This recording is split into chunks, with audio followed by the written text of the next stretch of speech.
No final do ano passado, o governo encaminhou ao Congresso Nacional uma proposta que altera a aposentadoria dos militares.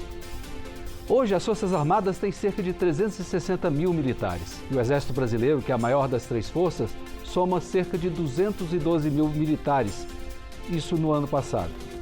O texto proposto exige 55 anos de idade para ir para a reserva e estabelece uma regra de transição até 2032. Também acaba com a pensão para militar expulso e com a migração de cotas de pensão entre familiares.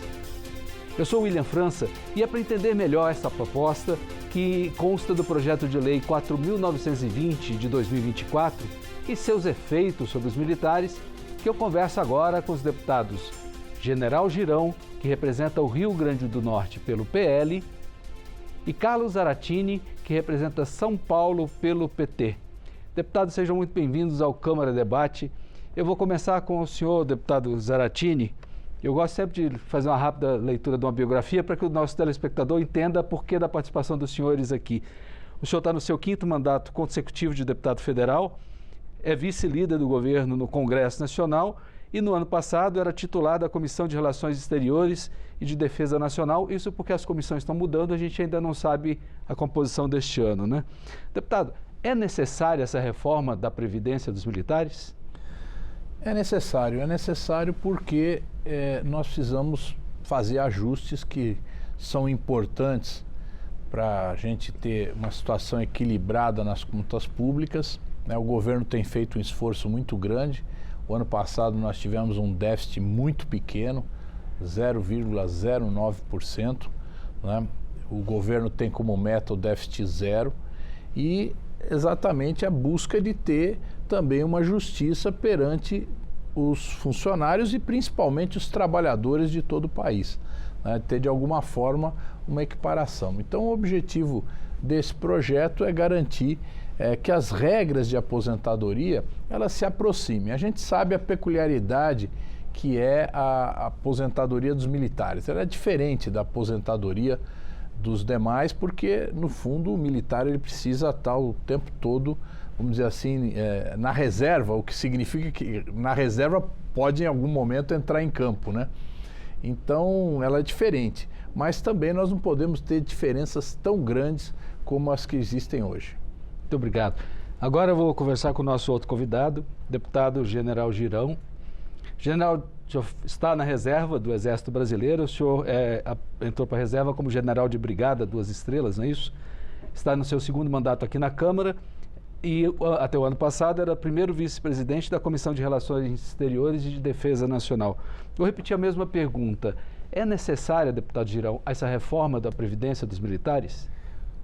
Gostaria só de acrescentar que eu também sou vice-líder do nosso partido, do Partido Liberal, e começo respondendo o seguinte: infelizmente, os números que o governo quis apresentar em relação a essa necessidade da mudança, eles são números que não correspondem a essa necessidade que o meu colega falou aqui agora, porque a Previdência dos militares, ela reduziu nesses últimos 4 anos, 4 ou 5 anos, né? Porque desde 2019 que nós fizemos a reforma, então de 20 até agora, reduziu em torno de 33% as despesas. No ano passado, o que apresentou de déficit foi exatamente o regime geral da Previdência Social, que é dos civis. Eu fiquei 36 anos na ativa do Exército e desde o primeiro dia, 17 de fevereiro de 1973, que eu comecei contribuindo. E os civis não começam a contribuir quando começam a trabalhar. Então, os números da Previdência dos militares, eles são números positivos desde a reforma que foi feita em 2019. E agora o governo, desculpem, mas o governo não faz redução dos seus gastos. Se ele falou agora sobre o déficit do ano passado, praticamente então foi só em cima do regime geral da Previdência Social dos civis e não dos militares. Os militares já contribuem com isso. Os militares, mesmo sabendo que o TCU determinou que a nossa previdência, né, a nossa aposentadoria deve ser paga pela União, nós temos um regime de previdência que a gente colabora com 33%. Então, não entendo o porquê dessa necessidade do governo de levantar essa bandeira da reforma da Previdência dos militares. Ainda mais porque, infelizmente, fez parte do projeto também, desse projeto de lei, o governo usar os fundos de pensão da Marinha, do Exército e da Aeronáutica. Isso daí é um absurdo. A gente está vendo agora, é a Previ com 14 bilhões aí de déficit. Deputado Zé Ratinho, o senhor quer comentar? Veja bem, quais são alguns pontos importantes desse projeto? A idade mínima de aposentadoria, né? O trabalhador, seja ele o trabalhador do sistema geral ou funcionário público, ele agora, a partir daquela reforma de 2019, ele se aposenta com 65 anos de idade, o homem, e 62 a mulher. O que está propondo o projeto? A idade mínima ser 55 anos para os militares, 10 anos a menos do que os demais trabalhadores, né? Então, já é uma, vamos dizer assim, já está levando em conta uma especificidade da carreira militar.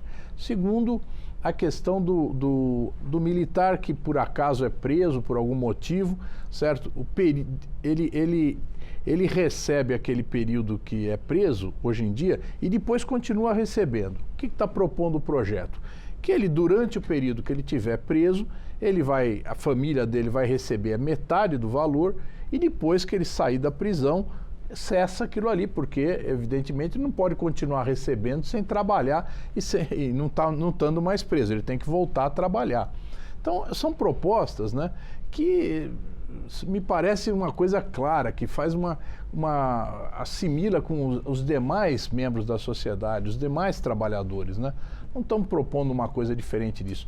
Outra proposta é em relação à transferência de pensões. Então, a pensão que é deixada pelo militar para sua esposa ou para os seus filhos, ela não pode ser passada adiante depois. Então, o objetivo do projeto é encerrar com isso, encerrar dessa forma. E também o projeto prevê uma transição até 2032. Quer dizer, ninguém vai ser afetado agora. Vai ser um processo onde vai caminhar para essa nova situação ao longo de 7 anos. Então, me parece que é um projeto que é bem justo, foi dialogado com os comandos militares, né? E eu acho que é uma coisa bem coerente. Eu queria voltar depois com o senhor sobre essa questão dos fundos que o general Girão falou, mas antes eu quero voltar ao debate para o deputado Girão. Essa questão desses ajustes, dessas transferências de pensão, eu confesso que eu não entendi muito como funciona isso. Mas isso é uma distorção dentro o senhor enxerga isso como uma distorção? Eu explico. A primeira transferência que foi extinta foi na reforma de 2000, quando a pensão das filhas, aquela famosa pensão das filhas, ela foi extinta. Naquela oportunidade, quem quis fazer opção, quem já tinha o direito adquirido e quis fazer opção, passou a recolher mais para ter direito a essa pensão das filhas. E ela então não existe mais? Não existe mais, e o universo a ser beneficiado ainda com essa pensão é muito pequeno. Eu optei por ter o direito à pensão, eu tenho uma filha, mulher, ela não é casada, e infelizmente nós tentamos mudar isso na reforma de 2019, mas não houve acordo com o governo e na época nós propusemos o seguinte: querem acabar? Então o que nós contribuímos que seja devolvido para a gente, e extingue totalmente. Isso não foi aprovado. Então, a pensão das filhas acabou e é um direito adquirido de quem já tinha. E pagamos a mais exatamente por isso daí, para ter o direito. Tem casos, inclusive, de colegas que a filha morreu e ele continuou pagando. E o que ele pagou ficou para trás, ficou para o governo, ficou para a União. Teve colega que aceitou, não tinha filhos ainda e não nasceu filha mulher. Então, aí ele pediu para poder parar e aquilo que ele contribuiu para o governo ficou. Então a pensão das filhas não existe mais. O caso da pensão para a mulher, para a família, na verdade, é um direito que assiste a gente contribui para isso daí. Então, você tirar o direito à pensão da mulher, à pensão da família, eu não concordo com isso daí, de maneira nenhuma. É um direito adquirido que não pode ser retirado. O governo inventou essa história de fazer uma transição e, infelizmente, eu digo aqui que as pessoas que vão assistir, infelizmente, os meus colegas do Exército e os militares da Marinha e da Força Aérea concordaram com isso. Eu não sei qual foi o tipo de pressão que o governo fez em relação a eles. Quanto ao outro aspecto que foi falado aqui, da morte fictícia, veja só, o militar que comete um crime, Ele cometeu o crime, ele vai pagar por aquele crime, ele vai ser preso, ele vai ser condenado a 10, 20, 30 anos de cadeia. Para mim, tinha que ser uma condenação pesada mesmo. Agora, prejudicar a família dele, e o projeto do governo estava dizendo lá para ele ganhar o salário, o auxílio reclusão, que eu sou contra. Veja só, eu sou contra o auxílio reclusão. Eu acho que o auxílio reclusão foi uma coisa que foi criada e que, como eu fui secretário de Segurança e Justiça também, durante 7 anos, no Rio Grande do Norte e em Roraima, eu vi o auxílio reclusão ser usado de maneira indevida, ser usado de maneira errada, porque paga aquilo para a família e fica alimentando o cara lá dentro, paga para a família e o cara lá dentro fica recebendo também, porque o cara ameaça a família. Essa é a grande verdade. E aí agora querem tirar esse direito do militar. Eu sou totalmente contra isso daí, já falei com vários colegas deputados. Esse caso da morte fictícia, colega Zaratini, eu acredito que a gente não deixa passar aqui no Congresso de maneira nenhuma, porque é um direito do militar assegurar a proteção à família dele. Então, é o direito da família. Aí vai reduzir o salário pela metade e depois fica só com o salário mínimo. Eu não concordo com isso, porque o cara que entrou no Exército hoje, na Marinha Aeronáutica, ele entrou com um concurso. E o civil que passa por um concurso, ele não tem essa situação. Ele tem o direito adquirido para a família. Essa questão, veja só, o trabalhador comum que comete um crime e que contribui com a Previdência tem direito ao auxílio reclusão. Aquele que contribui. Porque se o camarada estiver fora do sistema previdenciário, não estiver contribuindo com o INSS, ele não tem auxílio reclusão. 6 meses o tempo mínimo, né? Ele não tem o auxílio reclusão. Então, já tem uma diferença aí, né? Então, eu não entendo como é que... Aí, você me desculpa, Girão, mas como é que pode defender que a pessoa que cometeu um crime, no caso que não é militar, não tenha direito ao auxílio reclusão, e o militar que cometeu eventualmente o mesmo crime vai ter direito? Quer dizer, o governo ainda manteve, durante o período que ele estiver preso, a família vai receber metade do salário daquele militar, que não é o salário mínimo, o salário geralmente é maior que o salário mínimo. Acho que o salário mais baixo dos militares já é maior que o salário mínimo. Mas, e depois que ele sai da prisão, aí ele tem que voltar a trabalhar, ele vai trabalhar em outro lugar. Então não tem mais justificativa ter esse auxílio reclusão. Quer dizer, me parece uma coisa absolutamente incoerente. Tu quer comentar? Eu acho que são enfoques diferentes.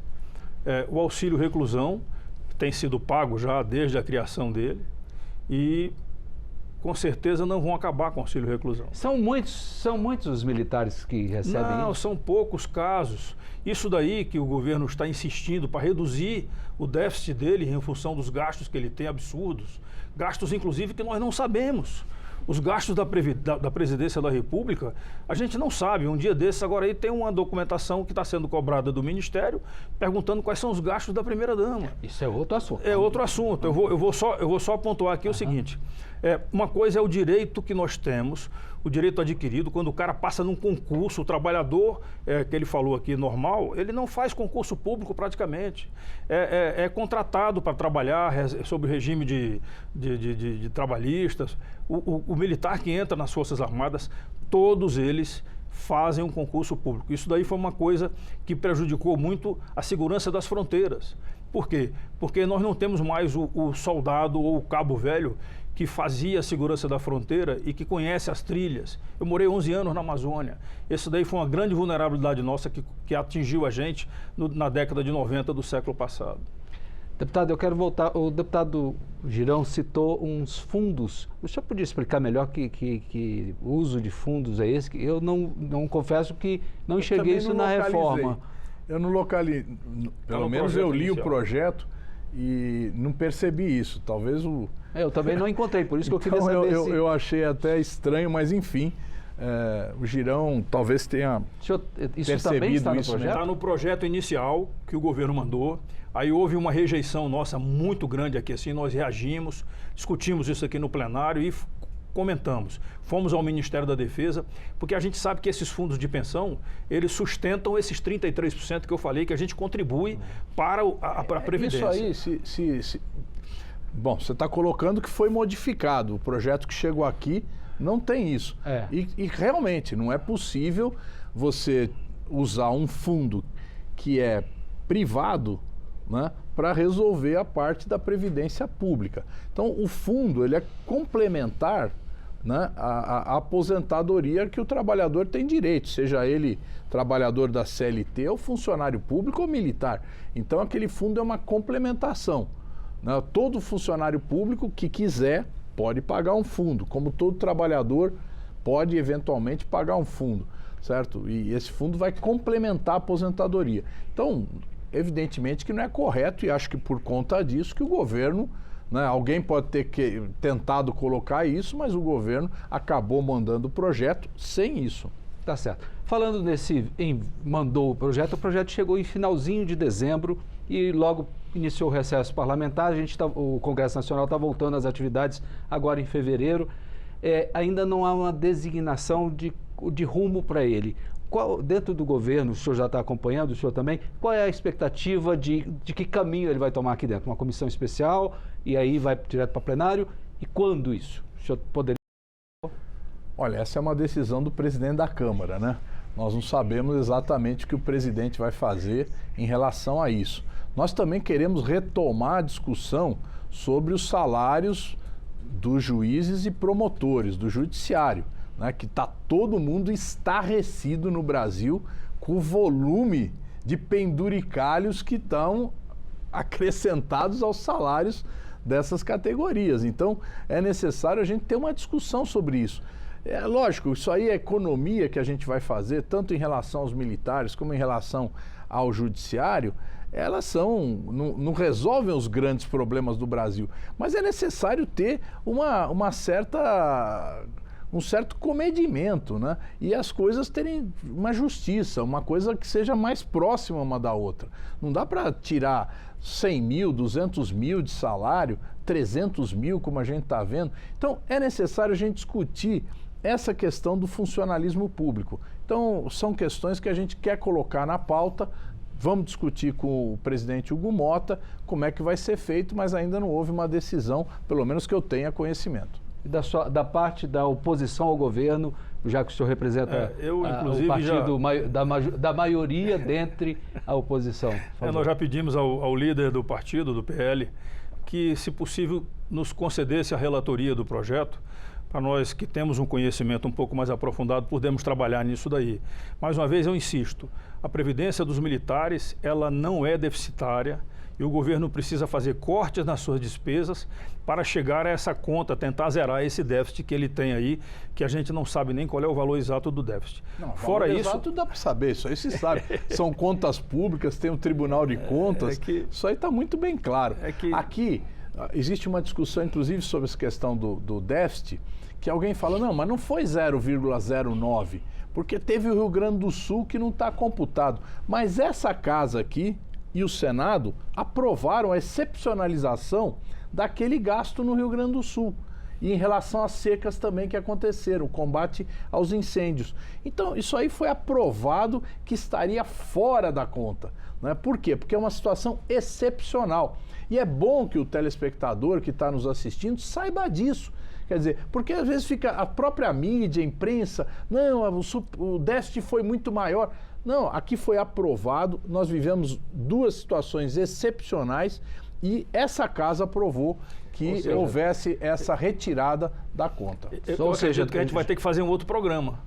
Porque agora vamos discutir o déficit aqui, assim, em geral. O senhor citou essa questão, eu não poderia deixar de me referir, né? Tem o pé de meia também, tem outras coisas aí que entraram, né, nessa contagem, que a gente precisa realmente esclarecer a população de uma maneira geral. Tá, então mas eu quero voltar aqui ao tema dos militares. Voltando ao tema dos militares. Veja só, o universo nosso de militares é totalmente diferenciado. Nós começamos a carreira militar normalmente entre os 17 e 18 anos, normalmente, e vamos até completar o tempo de carreira de 35 anos de serviço. Então façam as contas, a diferença, se começou com 18 anos, 35 anos dá 53. Eles querem aumentar mais 2 anos para corrigir uma deficiência. Nós temos aqui várias pessoas aqui no estúdio, cada um de nós aqui tem uma idade diferente. Eu, se Deus me permitir, estarei completando esse ano os meus 70 anos. eu não sei a idade de vocês, mas a minha plenitude física, ela foi mantida pelo menos até os 53, 54 anos. Eu tinha um bom preparo físico, porque era obrigado a manter o meu preparo físico como comandante de brigada, a gente tinha que correr na frente da tropa. Então, essa idade de 55, por que 55? Por que não 56? Por que não 54? Por que não 53, que é hoje a média? Eu digo a média porque tem gente que começa a vida militar com 21, 22 anos. Então, já atinge os 55. O governo impôs uma data, um número, sem nenhuma pesquisa científica sobre isso. Como é hoje? Hoje são 35 anos de serviço. Sem idade. Mas essa questão exatamente. Veja só, o trabalhador, antes da reforma da Previdência, o trabalhador ele tinha que ter 35 anos de serviço, de contribuição, melhor dizendo, né? De contribuição, não de trabalho, porque o trabalhador trabalha às vezes sem carteira e não contribui, né? Tinha que ter 35 anos de contribuição ou 65 anos de idade. A partir da reforma, passou a ser 35 anos e 65 anos de idade. Então, essa mudança se aplicou a milhões de trabalhadores do Brasil, do serviço privado, da CLT, como também dos funcionários públicos. Essa, né? Isonomia que se... O que está se propondo aqui não é os 65 anos, é 55 anos, certo? É essa isonomia de tempo e contribuição que o senhor disse que o governo está propondo, né? Exatamente, tempo e contribuição. Então, no caso dos militares, a contribuição é automática. Então, o militar que trabalha automaticamente contribui. Não é o caso do setor privado, onde as pessoas às vezes trabalham e não estão contribuindo porque não estão registradas, não estão formalizadas. Agora, por favor. Agora a gente precisa aqui discutir o seguinte. Eu preciso levar esse assunto porque existe vamos dizer assim, uma busca de isonomia, né? O governo apresenta isso daí.